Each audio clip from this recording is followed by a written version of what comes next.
We can look at the Earth in one of two ways.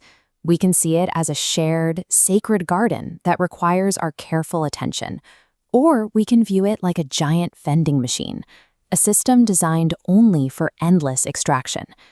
The resources we rely on every day, like fresh water, healthy soil, and timber, follow a very simple mathematical rule. They are entirely renewable, but only if we allow nature enough time to replenish them. If we consume them faster than they can grow back, we break that natural rhythm. This graphic shows exactly what happens when that rhythm is broken. The healthy, continuous cycle on the left fractures under the weight of overexploitation. That single disruption triggers a downward spiral, causing pollution, destroying local biodiversity, and ultimately driving widespread climate change. Look at the left side of this chart to see where that disruption begins. It stems from the ownership mindset, the belief that our goal is to extract materials as rapidly as possible, treating ecological health as a secondary concern. When we treat the planet purely as a machine to dispense goods, we guarantee long-term depletion and scarcity in exchange for a short-term payout today. This framework outlines how we should study past environmental mistakes. To solve modern problems, we must study the root causes of our history with detachment. We look back not to cast blame on our ancestors, but to understand where the systems themselves failed. This map displays an example from the 1960s Green Revolution in Punjab, India. Aggressive policies encouraged unlimited groundwater pumping for food security.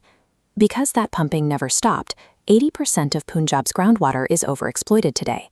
Water tables have plummeted, and remaining reserves are heavily polluted. Look at the left side of this image, showing a modern cement factory.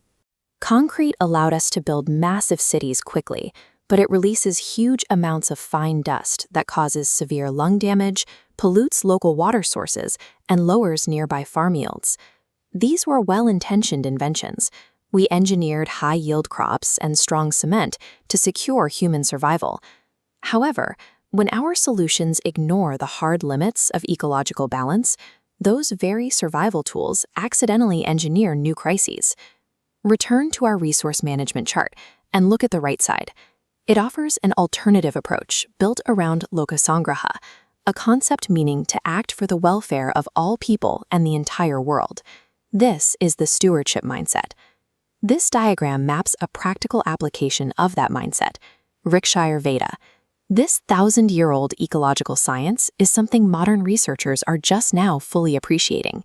It focuses on cyclical environmental care, carefully matching specific plants to ideal soil types to maintain long-term balance. Instead of overpowering nature with heavy machinery and harsh chemicals, these ancient methods rely on precise observation. They use gentle plowing techniques to protect the vital organisms living in the earth, and they protect crops using natural pest repellents like neem and garlic. Look at the right side of our building comparison. Stewardship means bringing that deep agricultural wisdom into the modern world. Here, we see alternatives to toxic cement, utilizing plant-based, naturally cooling materials, sustainable stone, and mud to create strong homes without the severe hidden costs. Being a caretaker of the earth does not require rejecting the future or abandoning technology. True stewardship is the aggressive combination of ancient ecological balance with the absolute sharpest, most sustainable modern engineering.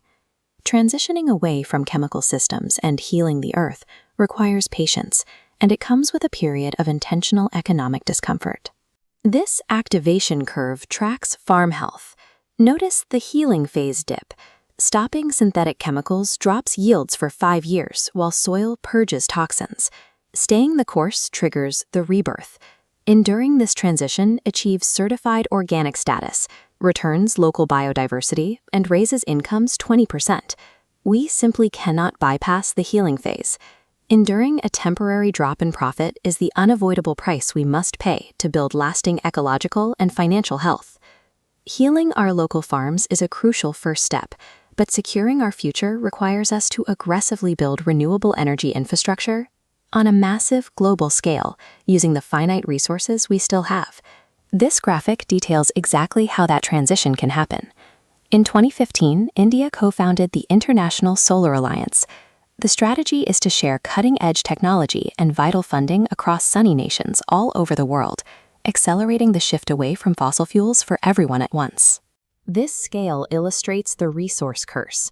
On the left, simply possessing raw materials without careful management inevitably leads to pollution, over-extraction, and imbalance.